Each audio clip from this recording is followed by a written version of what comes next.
പ്രിയമുള്ള സഹോദരന്മാരെ, സഹോദരിമാരെ, ഏവർക്കും ദൈവാനുഗ്രഹം എപ്പോഴും ഉണ്ടായിരിക്കട്ടെ. ബിസ്മില്ലാഹിർ റഹ്മാനിർ റഹീം. അലിഫ് ലാം റാ തിൽക ആയാത്തുൽ കിതാബിൽ ഹകീം. സൂറത്ത് യൂനുസ് നമ്മൾ ആരംഭിക്കാൻ പോവുകയാണ് അല്ലാഹുവിൻ്റെ അനുഗ്രഹത്താൽ.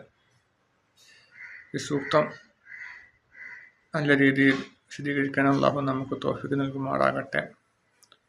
അതുപോലെ തന്നെ വിശദീകരിക്കുന്ന നിങ്ങൾക്ക് മനസ്സിലാവുവാനും അതനുസരിച്ച് ജീവിതം ക്രമപ്പെടുത്തുവാനും അല്ലാഹു തൗഫീഖ് നൽകുമാറാകട്ടെ. അല്ലേ, ഖുർആനിലെ ലക്ഷ്യമെന്ന് വെച്ചാൽ നമ്മുടെ ജീവിതം സംസ്കരിക്കുക എന്നുള്ളതാണ്. അല്ലാണ്ട് കഥ പോലെ കേട്ടു പോകാനല്ല, നമ്മൾ ഖുർആനിൽ പഠിത്തം നമ്മുടെ ജീവിതത്തിൽ പകർത്തുക. അതുപോലെ ഖുർആൻ എങ്ങനെയുള്ളൊരു മനുഷ്യനെയാണോ പഠിച്ചു കാണിക്കുന്നത് അതുപോലെ നമ്മൾ ആയിത്തീരുക, അതാണ് ലക്ഷ്യം. അങ്ങനെ ഭൂമിയിൽ മുഴുവൻ എല്ലാ മനുഷ്യരും ഈ ഖുർആനിൻ്റെ വെളിച്ചം ഉൾക്കൊണ്ട് നടക്കുമ്പോൾ ഭൂമി മുഴുവനും അള്ളാഹുവിൻ്റെ പ്രതിധ്വനിയായി മാറില്ലേ, പ്രതിബിംബമായി മാറും അല്ലേ. ഒരു മനുഷ്യനെ കാണുമ്പോഴും അള്ളാഹുവിനെ കാണുന്ന മാറി തോന്നും അല്ലേ. പ്രവാചകൻ ജീവിക്കുന്ന ഖുർആനായിരുന്നു എന്നാണ് പറഞ്ഞത്. പ്രവാചകൻ ജീവിക്കുന്ന ഖുർആൻ വെച്ചാൽ അള്ളാഹുവിൻ്റെ കലാം. അപ്പോൾ അള്ളാഹുവിൻ്റെ ഗുണങ്ങളാണ് ഖുർആനിൽ പറഞ്ഞത്. അപ്പോൾ നമ്മൾ ഖുർആൻ പോലെ ആയിക്കഴിഞ്ഞാൽ നമ്മളും അള്ളാഹു പോലെ ആയിത്തീരും അല്ലേ. അപ്പം എല്ലാ മനുഷ്യരും അതുപോലെ ആവാൻ ശ്രമിച്ചാലോ, ശ്രമിച്ചു പരിപൂർണമായിട്ട് വിജയം കണ്ടു എന്ന് പറയുന്നത്. പറഞ്ഞാൽ പരിപൂർണമായിട്ടും കയ്യിലെങ്കിൽ ഒരു 90% നമ്മൾ വിജയം കണ്ടെത്തിക്കഴിഞ്ഞാൽ ഭൂമി മുഴുവൻ അള്ളാഹുവിൻ്റെ വെളിച്ചം കൊണ്ടെന്ന് പറയാം. വെളിച്ചത്തിന് മേൽ വെളിച്ചം. അപ്പം അള്ളാഹു തന്നെയാണ്, നമ്മൾ കാണുന്ന മുഴുവൻ അള്ളാഹു ആയിരിക്കും അല്ലേ. ഇപ്പോൾ സത്യനിഷേധികൾ പറഞ്ഞ് അള്ളാഹുവിനെ എന്തുകൊണ്ട് നേരിട്ട് കാണുന്നില്ല, ഒരു വ്യക്തിയിലൂടെ അള്ളാഹുവിനെ കാണിക്കാൻ മാത്രം അള്ളാഹു ദൗർബല്യനല്ല അല്ലേ. ഇപ്പം മനുഷ്യനായിട്ട് അവർ കാണുന്നത് മനുഷ്യനെ പോലെ അള്ളാഹുവിനെ കാണണം, അല്ലെങ്കിൽ മറ്റൊരു രൂപത്തിൽ. നമ്മൾ പല കോമിക്കുകളിലും പല ഭീമമായ മനുഷ്യരെയും ഒക്കെ കാണുന്നുണ്ടല്ലോ. ഇപ്പം ചെകുത്താന്, ഏലിയൻസിനൊക്കെ നമ്മൾ കാർട്ടൂണിലൊക്കെ കൂടെ കാണുന്നുണ്ട് അല്ലേ. ഒരു മുടിയൊന്നുമില്ലാത്ത നീണ്ട കണ്ണുകളുള്ള ജീവികൾ, തലയിൽ കൊമ്പുള്ള ജീവികൾ. അതുപോലെ രൂപമായിട്ട് അള്ളാഹു വരണമെന്നാണ് ഇവർക്ക് നിരീശ്വരവാദികൾ ചോദിക്കുന്നത്. അല്ലെങ്കിൽ കുട്ടിച്ചാത്തന സിനിമയിൽ കുട്ടികൾ ആവശ്യപ്പെടുന്നുണ്ട് ഈ രൂപത്തിൽ വരണമെന്ന്. അപ്പോൾ അങ്ങനെയൊക്കെ രൂപമാണ് അവർ പ്രതീക്ഷിക്കുന്നത്. പക്ഷേ നമ്മളിങ്ങനെ മനുഷ്യൻ്റെ രൂപത്തിലേക്ക് പോകുമ്പോൾ അള്ളാഹുവിൻ്റെ കഴിവെല്ലാം ചോർന്നു പോകും, അതിൻ്റെ ഗുണങ്ങളെല്ലാം ചോർന്നു പോവുകയാണ് അല്ലേ. ഇപ്പം തകഴിയുടെ ചെമ്മീൻ എന്നൊരു നോവൽ നമ്മൾ ചലച്ചിത്രമായിട്ട് രൂപീകരിക്കുമ്പോൾ അതിൻ്റെ ഇതൊക്കെ ചോർന്നു പോവുകയാണ്. അതിൽ വിശാലമായ കടപ്പുറം എന്നൊക്കെ പറയുമ്പോൾ അത് ഭയങ്കര വിശാലതയുണ്ട്. അല്ലെങ്കിൽ നോവലിസ്റ്റ് പറയൊരു ഒരു കുറ്റാന്വേഷണ കഥ, അല്ലെങ്കിൽ അപസർപ്പക കഥ. അപ്പോൾ അതിൽ വലിയൊരു ഘോര വനത്തെ പറ്റി വിശദീകരിക്കുമ്പോൾ നമ്മൾ എവിടെയെങ്കിലും കുറ്റിക്കാടായിരിക്കും ചിത്രീകരിക്കുക. അപ്പോൾ അതോടുകൂടി അതിൻ്റെതൊക്കെ ചോർന്നു പോവുകയാണ്. ആ നോവലിൻ്റെ ആശയവ്യാപ്തിയൊക്കെ സംവിധായകൻ എത്രത്തോളം കഴിവ് കുറഞ്ഞവനാണോ അതനുസരിച്ച് ഇതൊക്കെ ചോർന്നു പോകും, ആശയത്തിലൂടെയൊക്കെ ചോർന്നു പോകും. അല്ലെങ്കിൽ വളരെ സൗന്ദര്യമുള്ള വ്യക്തിയായിട്ട് കാണിക്കും. ഇപ്പോൾ ധർമ്മരാജയിൽ ചന്ദ്രക്കാടിൻ്റെ രൂപം പറയുന്നു. ചന്ദ്രക്കാടിൻ്റെ വ്യക്തിയെ ഉരുണ്ട് വെണ്ണകിൽ തടി പോലെയാണെന്നൊക്കെ പല വിശദീകരണങ്ങൾ നടത്തുന്നുണ്ട് അതിൽ. അതൊക്കെ നമ്മളിവിടെയുള്ള ഏതെങ്കിലും ഒരു വ്യക്തിയെ പോലെ ഒരു ഉരുണ്ട അല്പം വ്യക്തിയിലേക്ക് ചേർത്ത് വെക്കുമ്പോൾ ആ നോവലിസ്റ്റ് ഏരിയയിലൊക്കെ ചോർന്നു പോവുകയാണ്.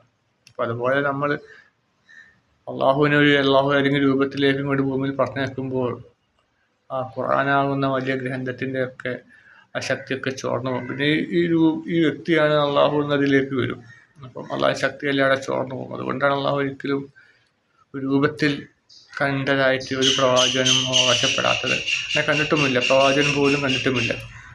ഒരു മറയ്ക്ക് പിന്നിലായിക്കൊണ്ടാണ് കണ്ടത്, എത്രയോ അകലെ വെച്ചിട്ടാണ് കണ്ടത്, അതും വെളിച്ചമാണ് എന്നൊക്കെയാണ് പറയുന്നത്. അപ്പോൾ യഥാർത്ഥ രൂപത്തിൽ അള്ളാഹു ആരും കണ്ടിട്ടില്ല. പറഞ്ഞു വരുന്നത്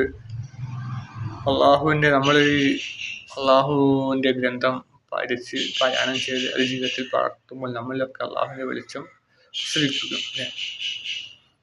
പലപ്പോഴും നമ്മൾ ഈ കടപ്പുറത്തും മറ്റു മൈതാനങ്ങളിലൊക്കെ എന്ത് ചെയ്യാറുണ്ട്, പല പരിപാടികളിലും ആ പരിപാടി നടത്തുന്ന ആൾക്കാർ പറയും, നിങ്ങൾ എല്ലാവരും രാത്രി സമയത്ത് നിങ്ങളുടെ മൊബൈൽ എല്ലാവരും തെളിക്കുക, എല്ലാവരും മൊബൈൽ തെളിക്കുക.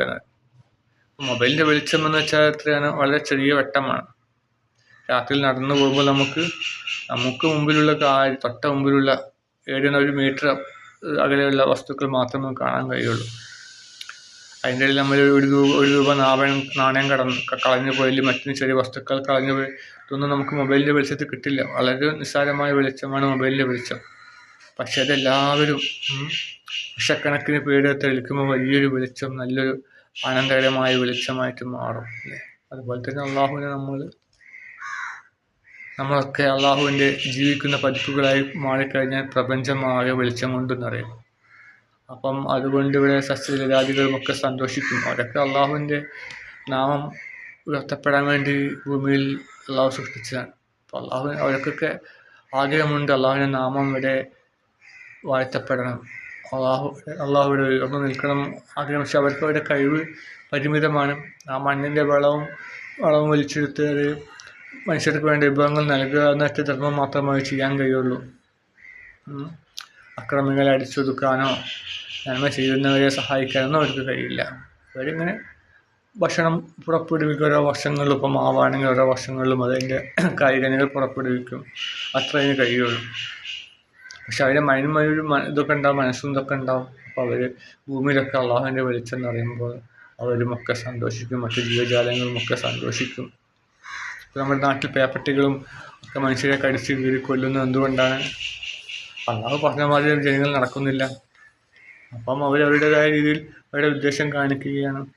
പല ജന്തുവർഗ്ഗങ്ങളും പിന്നെ നാട്ടിലേക്ക് ഇറങ്ങി പല വിധത്തിൽ ജനങ്ങളെ കൊന്നൊടുക്കുക. ആനകളാവട്ടെ, കാട്ടുപന്നികളാവട്ടെ. അപ്പം എന്താണ്? മനുഷ്യർ അക്രമികളായി തീർന്നിട്ടുണ്ട്. അത് ഖുർആനിൽ പറയുന്നുണ്ട്, വന്യമൃഗങ്ങൾ ഒരുമിച്ച് കൂട്ടപ്പെടുമ്പോൾ എന്ന് പറയപ്പെടുന്നുണ്ട്. അപ്പം അവർക്ക് കാട്ടിൽ ജീവിക്കാൻ കഴിയുന്നില്ല, കാട്ടിൽ സമാധാനം നഷ്ടപ്പെട്ടു. ഒരു പരിധി കിട്ടുകഴിഞ്ഞാൽ പ്രതികരിക്കും.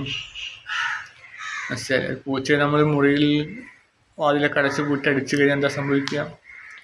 പൂച്ച ചാടി നമ്മുടെ കഴുത്തിൽ വന്ന് കടിക്കുമെന്ന് പറയുന്ന കേൾക്കാം. അങ്ങനെ സംഭവിക്കുമ്പോൾ പല ആൾക്കാർക്കും അത് സംഭവിച്ചിട്ടുണ്ട്. അതുകൊണ്ടാണല്ലോ പറയുന്നത്, വെറുതെ പറയില്ലല്ലോ. അപ്പോൾ അത് പുലിയുടെ സ്വഭാവമാണ്, കടുവയുടെ സ്വഭാവമാണ്. കഴുത്തിലേക്ക് ചാടി കണ്ട നരമ്പുകൾ കടിക്കുക. അപ്പോൾ നമ്മൾ രക്തത്തിൽ വളർന്നു പോകും, നമ്മൾ വീഴും. അതിനാൽ ജീവികളെ കൊല്ലുന്ന, ഇപ്പോൾ സിംഹമൊക്കെ വലിയ ജീവികളെ കൊല്ലുന്ന കഴുത്തിന് പോയി കടിക്കുക. അപ്പം രക്തമെല്ലാം വാർന്നു പോയി അത് ശക്തി ചോർന്ന് താഴെ വീഴും. അപ്പോൾ അതിൻ്റെ മാംസം ഭക്ഷിക്കും. അപ്പോൾ അതുപോലെ തന്നെ പൂച്ചകളും ചെയ്യും. പുലിയുടെ വർഗ്ഗമാണ്. പറഞ്ഞു വരുന്നത്, ഇങ്ങനെ മനുഷ്യരെ അതിര് വിടുമ്പോൾ ഭൂമിയിലെ മറ്റ് ജീവജാലങ്ങൾ വന്ന് മനുഷ്യരെ നശിപ്പിക്കാൻ വേണ്ടി അവരെ കൊണ്ട് കഴിയുന്നവർ ചെയ്യും. അപ്പോൾ നമ്മൾ അള്ളാഹുവിൻ്റെ ആൾക്കാരെ മാറുമ്പോഴോ അവർക്കൊന്നും ചെയ്യാൻ കഴിയില്ല. പണ്ടൊരു നമ്മുടെ കാസിം ഉസ്താദിൻ്റെ പിതാവിനെ തന്നെയാണ്. കാസിം ഉസ്താദിൻ്റെ വല്യപ്പ അതൊക്കെ തൊടി അവർക്ക് പാരമ്പര്യമായ കൃഷിക്കാരാണ്. അവർക്ക് എത്രയോ സ്ഥലങ്ങളുണ്ട്. അങ്ങനെ സ്ഥലത്ത് പോയുമ്പോൾ ഒരു വലിയൊരു പാമ്പ്, വിഷപ്പാമ്പ് കൊണ്ട് കടിച്ചു. മൂപ്പരൊരു കാര്യമാക്കിയില്ല, വീട്ടിൽ വന്നു. വീട്ടിൽ പറഞ്ഞപ്പോൾ അങ്ങനെ പാമ്പ് കടിച്ച്, നിങ്ങളൊന്ന് തൊടിയിൽ പോയി നോക്കി, അതവിടെ ചത്ത് കിടക്കുന്നുണ്ടാവും. അങ്ങനെ പോയി നോക്കുമ്പോൾ നല്ല വിഷപ്പാമ്പ് ചത്ത് കിടക്കുന്നു. കാരണം എന്താണ്? അദ്ദേഹം നല്ല സൂഫി പണ്ഡിതനാണ്. സൂഫിയല്ല, അദ്ദേഹം വലിയ അള്ളാഹുമായിട്ട് അടുത്ത വലിയ ഭക്തനായ വ്യക്തിയാണ്.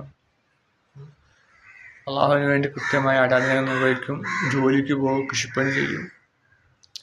അങ്ങനെ വലിയൊരു അള്ളാഹുമായിട്ട് അടുത്തൊരു വ്യക്തിയാണ്. അപ്പം അങ്ങനെയുള്ള വ്യക്തിയെ പാമ്പ് കടിച്ചാൽ പാമ്പിന് ഇദ്ദേഹത്തിൻ്റെ ശരീരത്തിൽ അങ്ങോട്ടേക്ക് വിഷം ഏൽക്കലാണ്ട് അവിടെ നിന്ന് ഇങ്ങോട്ടേക്ക് ഏൽക്കില്ല.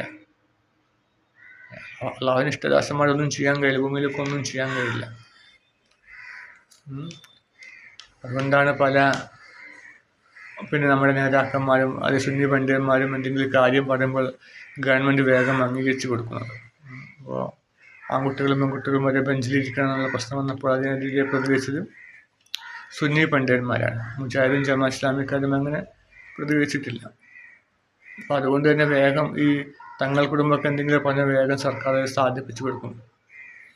എന്താ സാധിപ്പിച്ചു കൊടുക്കുന്നത്? ഇല്ലുമിനാറ്റികൾക്കറിയാം അവർക്കെതിരെ തിരിഞ്ഞു കഴിഞ്ഞാൽ അത് അവർക്ക് തന്നെ ക്ഷീണമാണ്. ഇല്ലുമിനാറ്റികൾ ആഭിചാരം മൂലമാണ് ലോകം ഭരിക്കുന്നത്. അപ്പം അള്ളാഹുവിനെ വേണ്ടപ്പെട്ട ആൾക്കാരെ എതിരെ തിരിഞ്ഞു കഴിഞ്ഞാൽ അവരുടെ അവരെല്ലാം സുഖിച്ച് കഴിയാൻ ഇല്ലുമിനാറ്റികൾ അവർക്ക് വേണ്ട വിഭവങ്ങളൊക്കെ നിരന്തരമായി ലഭിച്ചുകൊണ്ടിരിക്കുന്നൊക്കെ ചെയ്യുന്നുണ്ട്. പക്ഷെ അള്ളാഹുവിനെ ഇഷ്ടപ്പെട്ട ആൾക്കാരെ ദ്രോഹിച്ചു കഴിഞ്ഞാൽ അവർക്ക് എട്ടിൻ്റെ പണി കിട്ടുമെന്ന് അവർക്ക് എത്ര അനുഭവം കൊണ്ട് തെളിയിച്ചവരാണ് അവർ. അനുഭവം എത്രയോ ഉണ്ട് അവർക്ക്. അതുകൊണ്ട് ഒരിക്കലും ഇങ്ങനെയുള്ള മഹാന്മാരുടെ വാക്കുകൾ തള്ളിക്കളയില്ല, വേഗം അത് സാധിപ്പിച്ചു കൊടുക്കും. അതുകൊണ്ട് തന്നെ ഇന്ത്യ ഇല്ലുമിനാറ്റികൾക്ക് പൂർണ്ണമായിട്ടും കീഴ്പ്പെട്ടിട്ടില്ല. പൂർണ്ണമായിട്ടും കീഴ്പ്പെട്ടിട്ടുണ്ടെങ്കിൽ നമ്മൾ ഭയങ്കര വികസിത രാജ്യമാവും. വമ്പൻ വികസന പദ്ധതികളും മലേഷ്യ പോലെ വികസിത രാജ്യമാവും. മലേഷ്യ പരിപൂർണമായിട്ട് ഇല്ലുമിനാറ്റികളുടെ കീഴിലാണ്. മലേഷ്യ, സിംഗപ്പൂർ, ബ്രിട്ടന്, അമേരിക്ക ഒക്കെ അവരുടെ പരിപൂർണമായിട്ടും അവരുടെ കീഴിലാണ്. പ്രക്ഷോഭങ്ങളൊന്നും നടക്കാതെ സർക്കാർ പറയുന്ന എന്തും അനുസരിക്കുന്ന ജനങ്ങളുള്ള നാടുകൾ ഇല്ലുമിനാറ്റികളുടെ പരിപൂർണ്ണ അണ്ടറിലാണ്. ഇവിടെ എപ്പോഴും എന്തിനും പ്രക്ഷോഭങ്ങൾ നടക്കാറുണ്ട്. ഇപ്പോൾ ഇലക്ട്രോണിക് വോട്ട് മെഷീനെതിരെയും ഒക്കെ ഇവിടെ പ്രക്ഷോഭങ്ങളൊക്കെ നടക്കാറുണ്ട്. അതുകൊണ്ട് ഇവിടെ പരിപൂർണ്ണമായി ഇല്ലുമിനാറ്റികളായിട്ടില്ല. കാരണം ഇങ്ങനെയുള്ള ജനങ്ങൾ ഇവിടുന്ന് പോകണം. പോകുന്നതിന് വിഘാതമാവുന്നത് ഇങ്ങനെയൊക്കെ അള്ളാഹുവിനെ വളരെയധികം ഭയപ്പെട്ട് നടക്കുന്ന വ്യക്തികളാണ്. അള്ളാഹുവിന് വേണ്ടി ആരാധന എടുത്ത് ജീവിക്കുന്ന വ്യക്തികളാണ്. അവർക്കെതിരെ തിരിയാൻ ഇല്ലുമിനാറ്റികൾ ഇപ്പോഴും ഭയമാണ്. കാരണം ജിന്നുകൾക്ക് വരെ അള്ളാഹുവിന് ഭയമാണല്ലോ. ബദറിൽ 2 സൈന്യങ്ങൾ ഏറ്റുമുട്ടിയപ്പോൾ ഇബ്ലീസ് പറഞ്ഞു, നിങ്ങൾ കാണാത്ത ഒന്നിനെ ഞാൻ കാണുന്നു, ഞാൻ പിന്മാറുകയാണെന്നിട്ട് രണ്ട് കൂട്ടിമുട്ടിച്ചിട്ട് ഈ ഇബ്ലീസ് പിന്മാറിക്കളഞ്ഞു. ഞാൻ അള്ളാഹുവിനെ ഭയപ്പെടുന്നു. അപ്പോൾ ഇബ്ലീസിന് അള്ളാഹുവിന് ഭയമുണ്ട്. അള്ളാഹു ശിക്ഷയെക്കുറിച്ച് അവന് ബോധ്യമുണ്ട്. അതുകൊണ്ട് അള്ളാഹുവിൽ അകന്നു പോയ വ്യക്തികളെ കൂടുതൽ നാശത്തിലേക്ക് കൊണ്ടുപോയി നരകത്തിൽ കൊണ്ട് ചാടിക്കുക എന്നൊറ്റ ധർമ്മം മാത്രമാണ് ഇബ്ലീസിനുള്ളത്. അല്ലാതെ നമ്മൾ അള്ളാഹുവിലേക്ക് അടുക്കുന്ന വ്യക്തികളെ കൂടുതൽ പ്രയാസങ്ങൾ സൃഷ്ടിക്കുക എന്നത് അവന് കഴിയില്ല. അവൻ പറഞ്ഞു വരുന്നത് നമ്മൾ ഖുർആൻ പഠിക്കുകയും അതിലേക്ക് കൂടുതലായിട്ട് അടുക്കുകയും ചെയ്യുക. അങ്ങനെയുള്ള ഭാഗ്യമായ കൂട്ടത്തിൽ അള്ളാഹു നമ്മൾ പുറത്തുമാറാകട്ടെ. ആമേൻ.